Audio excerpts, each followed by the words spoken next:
She slid the document across the marble countertop without looking at him. "Sign it, or leave." He picked up the pen, then set it back down. "Audrey, don't." She turned toward the window, her arms crossed, her eyes fixed on something outside that wasn't there. "He's waiting. The company in the filing. You don't know what it is." She finally looked at him then, not with uncertainty, but with something closer to boredom. "I know it's nothing. The same as everything else." He didn't argue. He folded the unsigned document in half, tucked it into the inside pocket of his jacket, and walked to the door. What Audrey didn't know, what the man she'd spent the last 4 years dismissing had never once told her, was that the company named in that filing had a valuation of $2 billion, and the person she was leaving him for had been trying to get inside it for 19 months. So, what exactly did she think she was walking toward? If you're new here, this is where real stories live. Hit subscribe so you don't miss what happens next. Let me go back, because none of this makes sense without it. His name was Marcus Hale, and for most of the people who crossed paths with him on any given Tuesday, he was unremarkable in the best way. The kind of man who held elevators, remembered coffee orders, and wore the same style of dark canvas jacket regardless of the season. He drove a 7-year-old Volvo. He kept an office in a building on the eastern edge of downtown that didn't have its name on the outside. His business card, when he bothered to carry one, read only Consulting Infrastructure Strategy and listed a number that rang to a woman named Cecilia Frost, who managed his actual calendar with a precision that would have startled anyone who saw it. Cecilia was the only person in Marcus's professional life who knew the full shape of what he controlled. She had worked for him for 11 years, and in that time she had learned that he did not exaggerate, he did not perform, and he did not repeat himself. If he said something was worth watching, she watched it. If he said something was not yet time, she waited. She had also learned that he had one persistent blind spot, and it was not business. Marcus had built Hale Infrastructure Group out of a $240,000 inheritance from his father, money that had come attached to a specific set of expectations. His father, Raymond Hale, had worked for 31 years as a pipeline engineer in a division of the county government, making $67,000 a year in his best years. Never complaining, and dying of a cardiac event at 63 months after retirement. Raymond had left behind the money, a modest house that Marcus sold, and a brass compass, the kind surveyors once carried, heavy and plain with a slight dent in its face from a fall that had survived decades before Marcus was born. The compass sat on Marcus's desk in that nameless building, and he never explained to anyone why it was there. The reason the inheritance had come with expectations was that Raymond had given it during a prior relationship, one Marcus had entered at 27, when he'd still believed that shared history was enough of a foundation. Her name was Petra.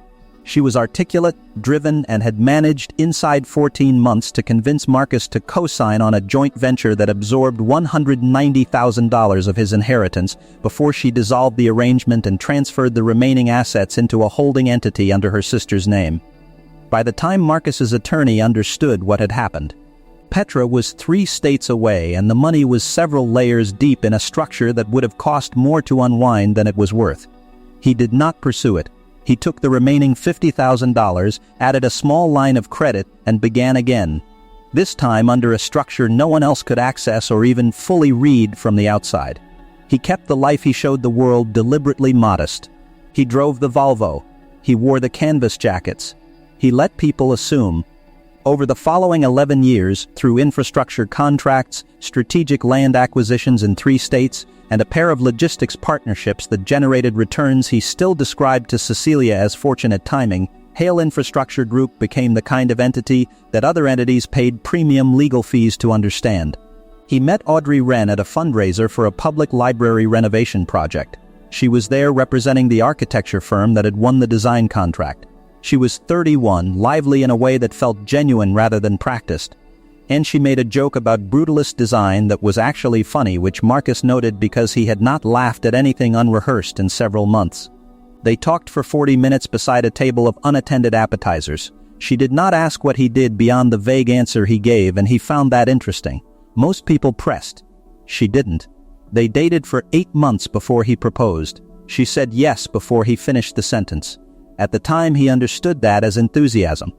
Looking backward from the kitchen countertop 4 years later, he would understand it differently, not as a verdict on her character, but as an early signal he had catalogued and then filed in the wrong drawer. Their first 2 years were, by any honest accounting, good. Audrey was perceptive in the way architects are. She noticed the quality of a space before she noticed the cost of it. She appreciated function over display, and she asked questions about his work that were thoughtful even if the answers he gave her were partial. She knew he did some form of strategic consulting. She knew he was comfortable but not extravagant. She had her own income, her own career, and no visible interest in his finances beyond the shared household budget, which he managed with minimal fuss. The shift did not happen all at once. It happened the way a structural crack develops, not with a sound, but as a slow widening in something you'd assumed was fixed. Audrey's mother, Greta Wren, had opinions the way some people have furniture. Everywhere, solid, and not going anywhere regardless of how the room was arranged around them. She was 64, widowed, and had spent most of her adult life in the wealthy suburb of Fairhaven, where she'd raised Audrey and her brother in a house that she described as modest and anyone else would have described as large. Greta had liked Marcus well enough in the beginning. She'd told Audrey he seemed stable, which in Greta's lexicon was simultaneously a compliment and a ceiling. The ceiling became a recurring subject sometime during the 3rd year of Marcus and Audrey's marriage. Greta had attended a charity dinner hosted by someone in her social circle, and she'd returned from it with a specific energy that Marcus had learned to recognize, the energy of comparison newly completed. "Your colleague Helena just bought in the Ashmore development," Greta said. At a Sunday dinner Marcus had not wanted to attend, the penthouse level. Audrey looked up from her plate. Good for her. She's married to a man in private equity. They travel 4 times a year. "I travel," Audrey said. "To visit my sister in Ohio," Greta said pleasantly. Marcus did not respond to this. He was aware that Greta was not actually speaking to him, she was speaking in his direction. Which was a different thing. He ate his meal, he helped clear the plates, he said little. On the drive home, Audrey said she was sorry, and he told her she didn't need to apologize for her mother, and she said she knew that, and they both understood they were not fully telling the truth. 3 days later, Audrey mentioned without particular emphasis that Helena's husband knew someone who was developing a residential project that needed an architectural lead. Marcus said that sounded interesting. Audrey said she'd probably pass. The firm was already busy. She did pass. But the name Helena had now been installed in the conversation as a point of reference, and it did not leave. The Erosion moved on its own schedule after that. Greta began visiting more frequently, not intrusively but consistently, and always with news of what someone else was doing, acquiring, or achieving. The car someone had just bought, the renovation someone had just completed, the vacation someone had just taken. She delivered each update with the tone of someone reporting neutral facts. But the accumulation of neutral facts formed a pattern that was not neutral at all. Audrey did not transform abruptly. She remained, for most of that 3rd year, the woman Marcus had married, curious, direct, warm when she wasn't performing warmth for someone else's benefit. But she began asking different questions. Questions about what his consulting work actually generated, about whether his arrangement was, as she phrased it once, a long-term structure or more of a transitional thing. He gave partial answers. She accepted them, but with a quality of patience that was starting to feel effortful rather than natural. The disruptor arrived in late autumn of that 3rd year, and he arrived, as disruptors tend to, dressed as an opportunity. His name was Damien Creel.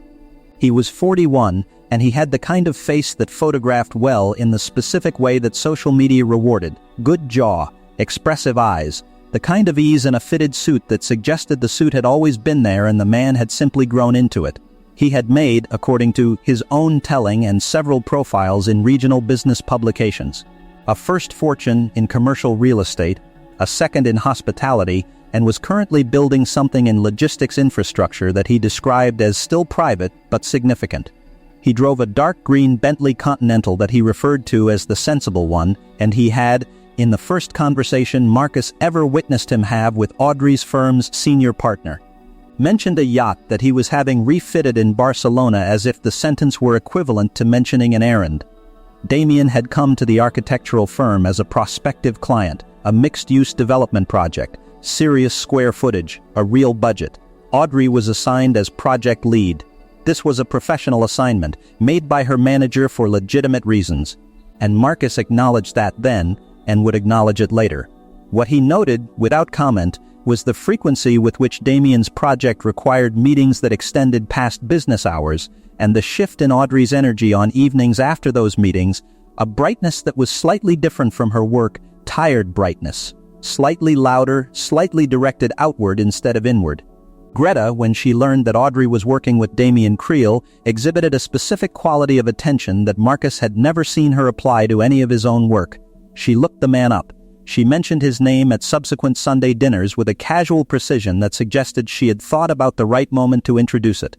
She noted, in passing, that he had been photographed at the Fairhaven Rotary Gala the previous spring. She did not look at Marcus when she said this. Marcus watched all of it.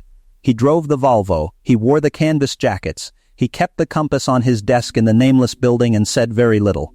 By the 6th week of Audrey's work with Damien's project, the meetings were occurring on weekend mornings and she had stopped mentioning them unless he asked directly. He asked one Saturday in early December while she was getting ready to leave.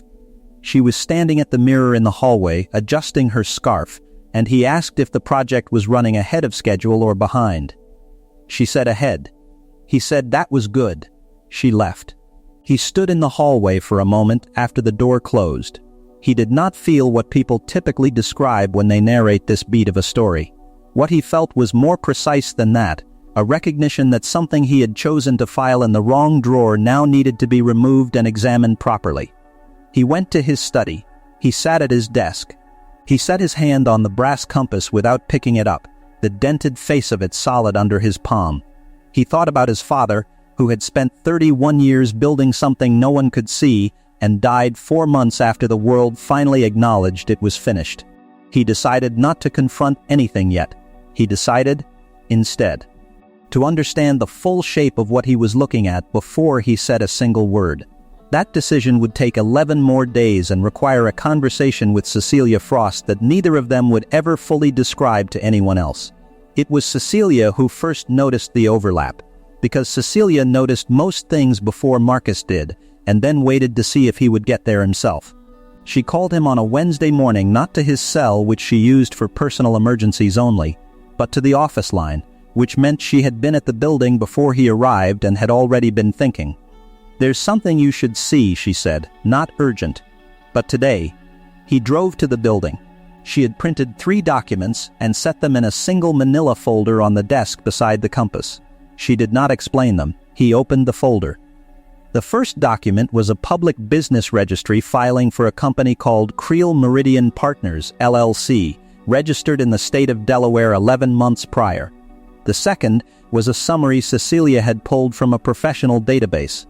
A listing of Creel Meridian's stated interests, which included, under infrastructure development, a description that matched, with language close enough to be deliberate, the publicly accessible framing of one of Hale Infrastructure Group's 3 pending contract bids.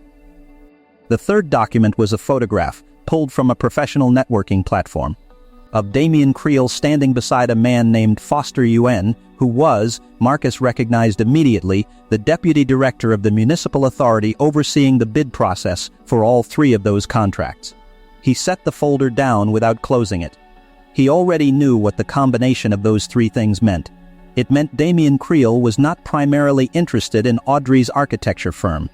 It meant he had identified Marcus's company, or at least its public-facing bid activity, and was using proximity to the right people to position himself inside a process he had no legitimate standing in. What it did not yet tell him was how much Audrey knew about any of it. That answer came 4 days later, and it was worse than he had been prepared for, which was the part he would not describe to Cecilia in full detail until much later. He had come home earlier than usual on a Sunday evening. Audrey was not expecting him. She had told him she'd be at a project review until 7, and it was 5:43 when he walked into the house.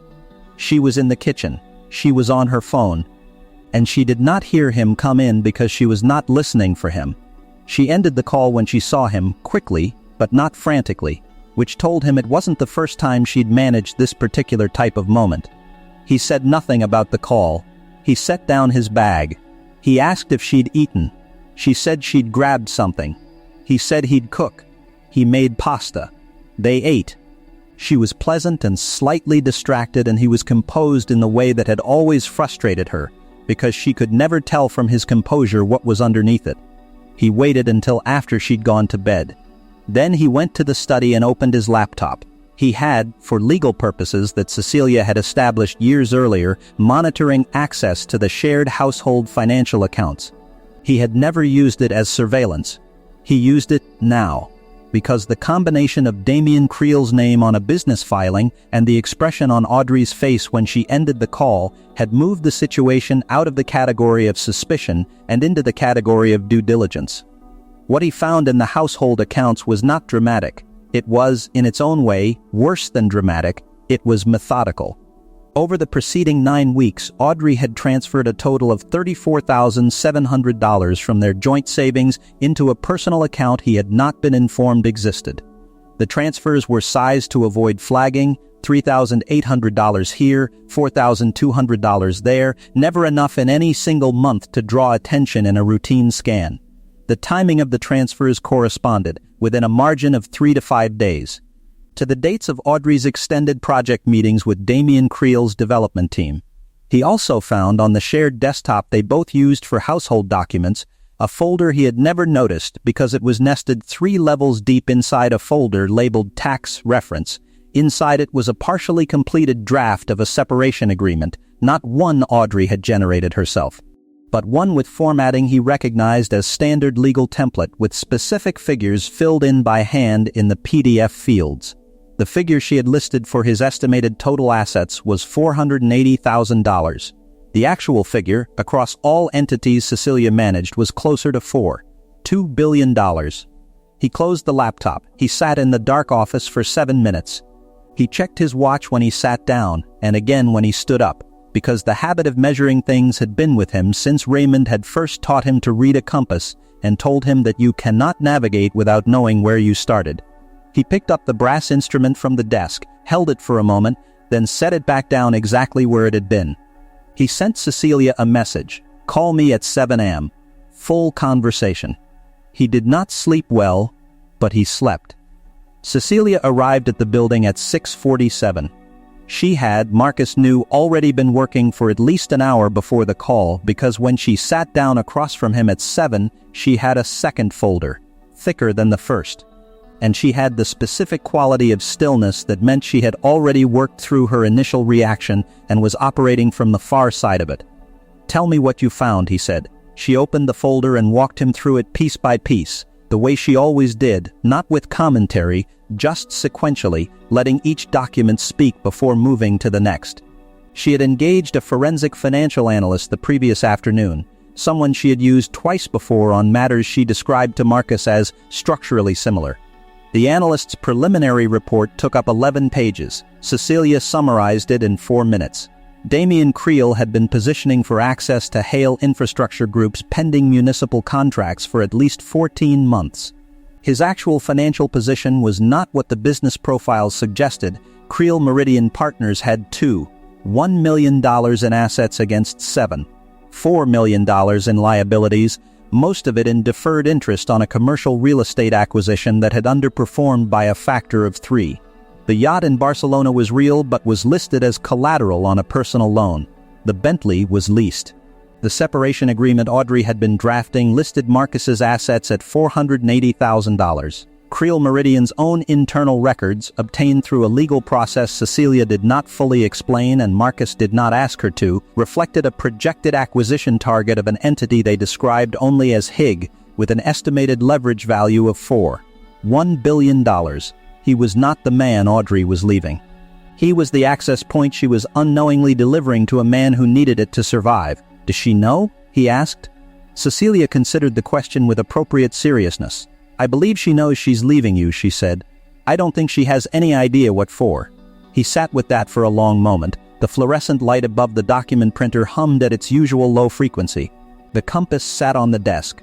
"What do we need to document before any of this becomes a conversation?" She slid a yellow legal pad across to him. She had already written the list. It took 11 days. During those 11 days, Marcus went home each evening, made dinner or ordered in, asked Audrey about her projects, listened to her answers and said nothing that was not ordinary. He was aware of performing ordinariness, and he was aware that she was performing it back at him, and there was something in that shared performance, two people maintaining the shape of a thing they both knew was already something else, that he filed carefully, for later. On day 4 he drove to the Municipal Authority building and had a 40-minute meeting with Foster UN, who did not know that Marcus knew his name from Creel Meridian's business filings, and who was, Marcus noted, visibly uncomfortable by minute 12 of the conversation, and visibly more uncomfortable when Marcus declined his offer to reschedule and suggested they continue. By the end of the meeting, UN had confirmed, without knowing he was confirming it, that Creel Meridian had made 2 separate inquiries about accessing bid specifications for a contract that was, legally, not yet in the public bid phase.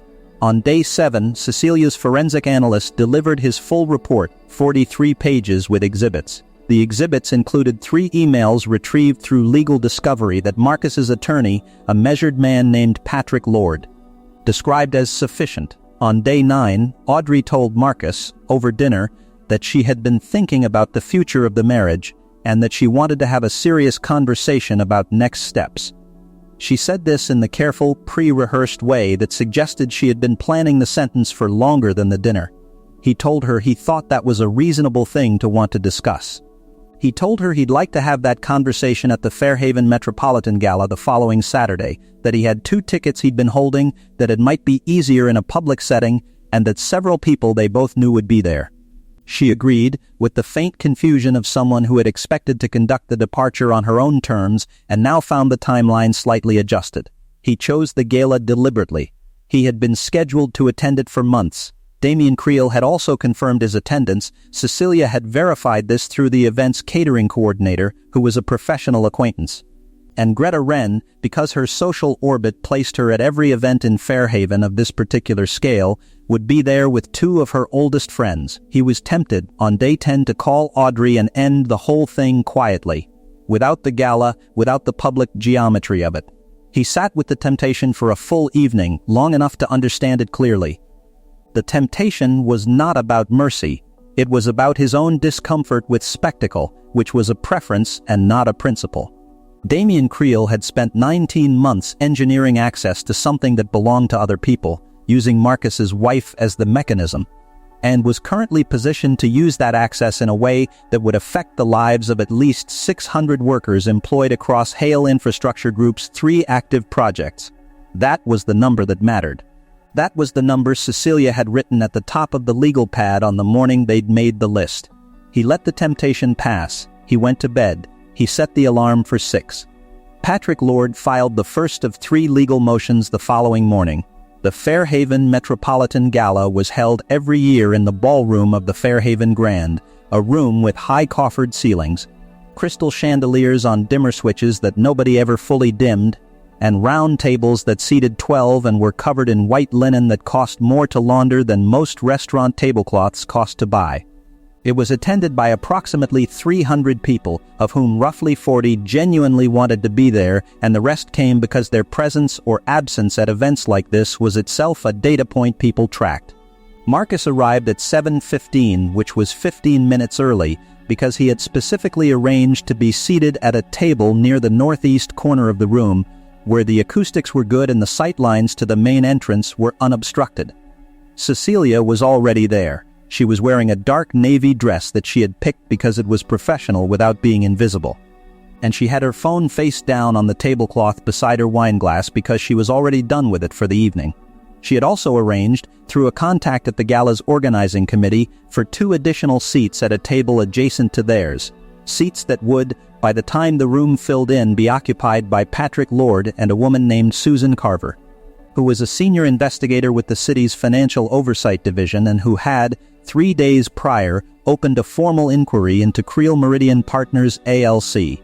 Marcus had not told Audrey any of this. He had told her he would meet her inside, that he was coming from a brief work commitment, and that she should go ahead with her mother, who had been invited as Audrey's +1 when Audrey had, presumably, made her own mental adjustments to the evening's social geometry. He watched them arrive at 7:22. Audrey entered first, in a dark green dress she'd bought the previous weekend. He had noticed the shopping bag, said nothing. She looked, as she almost always did in a room with good lighting, exactly the way she looked best. Greta followed her in her standard event uniform of structured black with a statement necklace, scanning the room with the practiced efficiency of someone who had been taking social inventory at events like this for 4 decades. Damien Creel arrived at 7:31, and he arrived with a specific kind of unhurried confidence that was, Marcus observed, a performance. The same way everything about the man was a performance, but a skilled one. The kind that worked because it had been practiced until it no longer looked practiced. He was wearing a charcoal suit that fit well. He did not look immediately for Audrey. He went first to the bar, greeted 2 people he seemed to know, and accepted a drink, and then, without turning his head directly, scanned the room with the peripheral thoroughness of someone who was always tracking exits. His eyes found Audrey. Then, a fraction of a second later, they found Marcus, who was already looking at him. Marcus raised his glass slightly, not in greeting, just acknowledgement. Creel's expression did not change, but something behind it shifted, and Marcus noted the specific quality of that shift. The micro-recalibration of a man who had been operating with the assumption that he was not being watched, and now realized he had been wrong. The first hour of the gala moved through its standard rhythm: cocktails, the organized migration to tables, the arrival of food that was never quite as good as the room it was served in.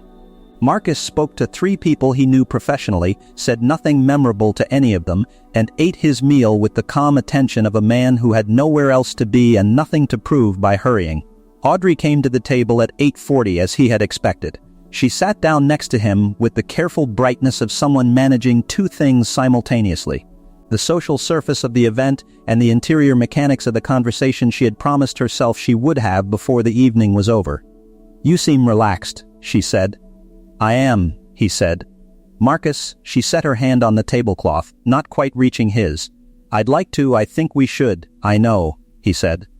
"A few more minutes. There's something I want you to see first." She frowned, but not deeply. "See what?" He looked across the room to where Cecilia sat, and Cecilia, without any visible signal between them, stood and walked to the small staging area near the northeast corner where an AV panel had been set up for the gala's annual fund presentation. She had 2 USB drives in her left hand. The gala's charity presentation had been scheduled to begin at 9 o'clock. At 8:57, the room's audio system carried the polished voice of the evening's MC asking guests to take their seats for the program. The screens at the front of the room, 2 of them, large, usually reserved for the charity's impact slides, came to life. What they displayed, for approximately 90 seconds before the MC understood what had happened and called for the AV team, was not the charity's impact report. It was a summary, clean, formatted with labeled columns of Creel Meridian Partners LLC's actual financial position. Liabilities of $7.4 million. The commercial real estate exposure, the deferred interest, the personal loan with the yacht as collateral, and below the financials, 3 emails, displayed at readable size in which Damien Creel had written. To 2 different associates, specific instructions about leveraging a spousal access approach to obtain proprietary bid specifications from an unnamed infrastructure firm he described in one email as the cleanest acquisition path currently available at this market position. The room did not go fully silent. What happened was more specific than that. Pockets of conversation stopped, table by table, rippling outward from the people closest to the screens as the content registered and was processed and was then discussed in the lowered voices of people who understood what they were looking at. Greta Wren was 3 tables away, and Marcus watched her face move through several distinct expressions in a span of 4 seconds. Confusion, recognition, something that might have been social panic. And then a stillness that he recognized as the expression of someone calculating. Damien Creel's face moved through none of those stages. It simply closed. He was standing near the bar when the screens changed, and he looked at them for exactly the time it took to understand what they contained, and then he set his drink down on the nearest surface without looking at it. And he moved toward the exit, which was when Patrick Lord stepped into the path between him and the door, not aggressively, just precisely, and said something to him in the quiet tone of a man who has delivered this type of message before, and found that calm delivery reduces the variables. Audrey, beside Marcus, had gone very still. "What is this?" she said. "That," Marcus said, is the man you were planning to be with. And that is what he actually wanted. She looked at the screens. She looked at the email line about the spousal access approach. She was an intelligent woman. She understood the plain meaning of the phrase immediately, and he watched her understand it, and watched her understand what understanding it meant about her own role in the last 9 weeks. Marcus, he was never going to Barcelona, Marcus said. The yacht is collateral on a personal loan. The Bentley is leased. Creel Meridian has $7.4 million in liabilities. He needed access to my company's bid documents to have any chance of staying solvent. She turned to look at him. Her face was doing something complicated. Your company? Yes, the consulting. There is no consulting, he said. Not in the way I described it. Hale Infrastructure Group is a private infrastructure and logistics firm. We have 3 pending municipal contracts, 600 full-time employees across 2 states, and a current valuation of approximately $2 billion. She stared at him for 6 full seconds. He counted. That's not. She stopped. You're not. The document you were preparing, in the tax reference folder, listed my assets at $480,000. The real number is $4.2 billion. And Damian Creel knew that, or was close enough to knowing it, which is why he spent 19 months working backward from my company's bid activity to find a way in. He watched the full sequence of understanding reach her. First the money, then the implication of the money, then the implication of what Damian had actually been using her for. Then the particular gravity of her position in this room, at this moment, with these screens still displaying the relevant evidence and 300 people who had watched it with her. She said his name again, very quietly. You should call your attorney, he said. Tomorrow morning. I've already spoken with mine. From across the room, Greta Wren was watching her daughter, and her expression had fully settled into something Marcus could not fully name. It was the expression of a woman who had spent 4 years gently suggesting that her daughter had made a lesser choice, discovering that the opposite was precisely true. Susan Carver had already moved to where Patrick Lord was standing with Damian Creel. She had a folder of her own.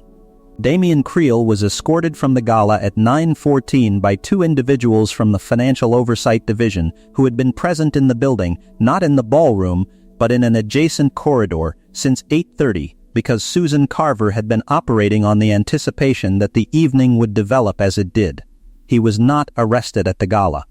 The formal process took several more weeks, but the inquiry that had been opened 3 days prior was now supported by a public record of his own communications, and by the testimony of Foster UN, who had agreed to a proffer arrangement through his own attorney 4 days before the event, when it became clear that cooperation was the only remaining option available to him that did not carry a mandatory consequence. Creel Meridian Partners LLC was placed under a financial freeze within 72 hours of the gala. The freeze covered all 11 accounts Cecilia's forensic analyst had identified across 4 states. The commercial real estate acquisition that had been the primary source of Creel's exposure went into receivership 6 weeks later, which was faster than his attorneys had predicted and slower than Cecilia had expected. The personal loan secured by the Barcelona yacht was called by the lender within the same window, a lender who had, it turned out, been watching the Creel Meridian situation with concern for longer than anyone in Damian's immediate circle had understood. The bid specification data he had attempted to access through the municipal authority, through Foster UN's position, was confirmed through the investigation to have been partially obtained. He had not received the full specifications. He had received, through UN, a summary document that gave him directional information but not actionable detail. It was enough to have been worth the 19 months of positioning. It was not enough to have given him a meaningful advantage, because Marcus and Cecilia had identified the exposure and sealed the relevant documents 31 days before the formal bid opening. Damian Creel ultimately entered a negotiated settlement with the city's Financial Oversight Division and with Hale Infrastructure Group's legal team, which Patrick Lord had structured in a way that recovered $7 million in damages and established a 5-year bar on Creel's participation in any municipal infrastructure bid process in the state. There was no criminal conviction, the standards for the specific offenses involved were high, and Lord had advised that a settlement with those specific terms was a more certain outcome than a trial with a less certain one. Marcus agreed with that assessment. He had not undertaken the 11 days of documentation for the satisfaction of a conviction. He had undertaken it to neutralize the access threat and protect the bid timeline. The 3 municipal contracts that Hale Infrastructure Group had been bidding on were awarded over the following 4 months. 2 of the 3 went to Hale. The third went to a competitor, which was correct. The competitor's proposal had been better on 2 of the 4 scored criteria. Marcus signed the paperwork on the 2 awarded contracts in the nameless building, with Cecilia sitting across from him and the brass compass on the desk, and he did not celebrate in any way that was visible to anyone, because the completion of something was not, in his experience, the same as the thing having mattered. Audrey retained an attorney the morning after the gala. Marcus had expected this, had in fact preferred it, because the presence of counsel on both sides made the subsequent process faster and more precise than it would have been otherwise. The separation agreement that eventually governed their divorce bore no resemblance to the draft he had found nested 3 levels deep in the household computer. His attorney's version was thorough and used the actual numbers. Audrey did not contest the financial documentation. She was, her attorney communicated, primarily concerned with ensuring the process concluded without additional public exposure, which Marcus considered a reasonable priority and one he had no interest in complicating. His own attorney was instructed to proceed at a pace that was professional and not punitive. The divorce was finalized in 4 months and 12 days.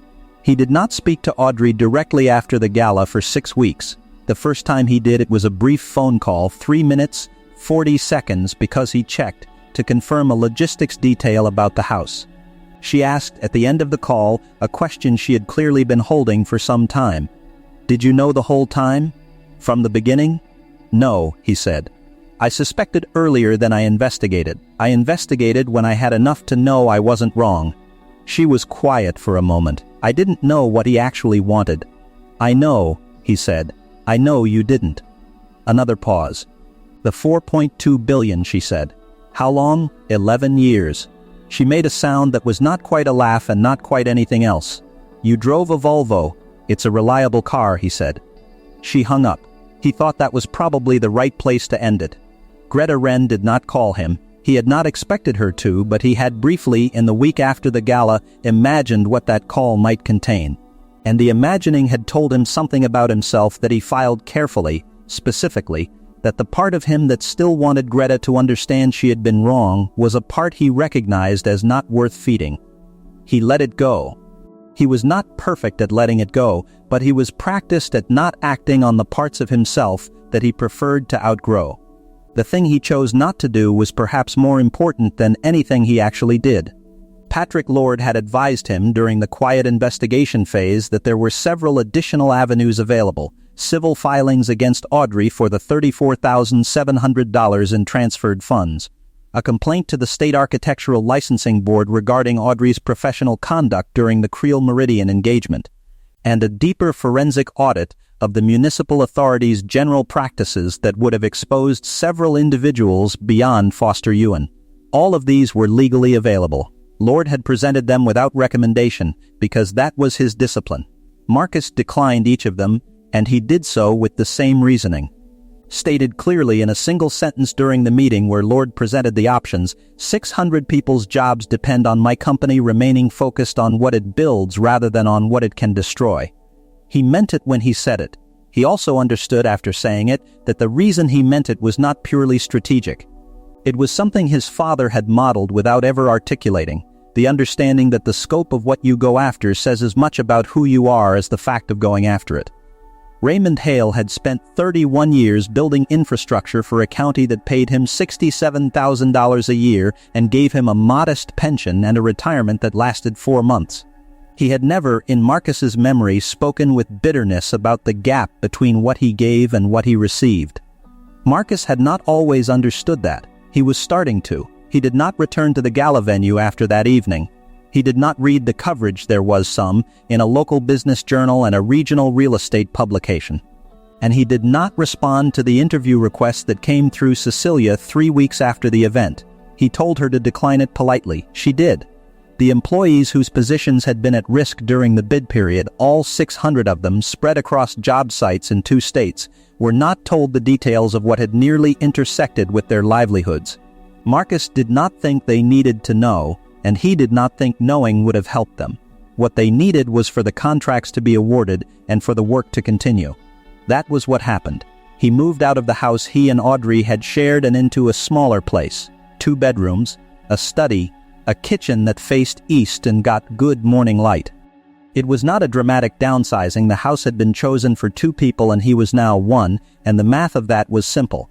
He brought the brass compass and set it on the desk in the new study, in the same position it had always occupied, slightly left of center, face up, the dent in its casing catching the light from the window at a certain hour of the afternoon. He found that he was not, in the months that followed, as altered by the experience as he might have expected. He had suspected that the end of the marriage would feel larger than it did. What he noticed instead was something subtler, a kind of recalibration. The way a compass needle settles after you've stopped moving. Not resolution in the dramatic sense. Just the return of a particular steadiness. He went back to work. He drove the Volvo. He wore the canvas jackets. He kept an office in a building that didn't have its name on the outside. If this story stayed with you, here is the thing worth carrying from it. Marcus Hale never hid his wealth because he was ashamed of it. He hid it because the last time he trusted someone with the full picture of what he was building, that picture became the tool they used to take from him. Petra had taught him, at 27, that your resources and your worth are not the same thing, but that people who confuse the two will always find one of them useful. Raymond had taught him, by example over 31 years, that the most durable kind of power is the kind no one can see from the outside, the kind that accrues in the doing, not in the being seen to do.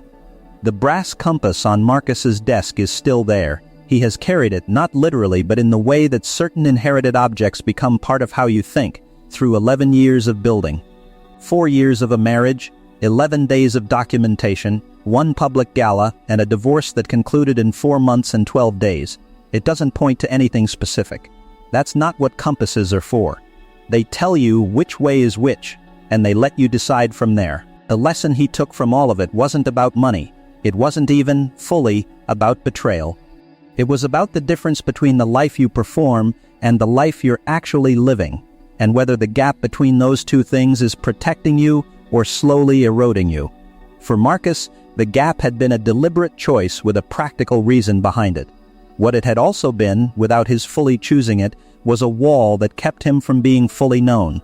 And walls that keep the wrong people out have a secondary effect they don't advertise. He would not describe himself as healed by the experience, because he did not think healing was the right frame for it. He would describe himself as clearer about what he was willing to protect and what he was no longer willing to protect at the cost of being entirely invisible. He is rebuilding. Not the company. The company was never damaged. Something smaller and harder to name. He is taking his time with it. He has the compass for orientation and the Volvo for practicality and the morning light in the east-facing kitchen, and he is in no hurry to perform anything for anyone. If any part of this story reminded you of what it costs to hide yourself for the sake of staying safe, or what it costs when the people around you have never really known the full version of you, then you already understand the thing Marcus took 11 years to name. We tell stories like this every week. Subscribe and bring someone with you who needs to hear one. And if you've ever had to decide between staying quiet and speaking the truth out loud at exactly the wrong moment, in exactly the right room, tell us about it below.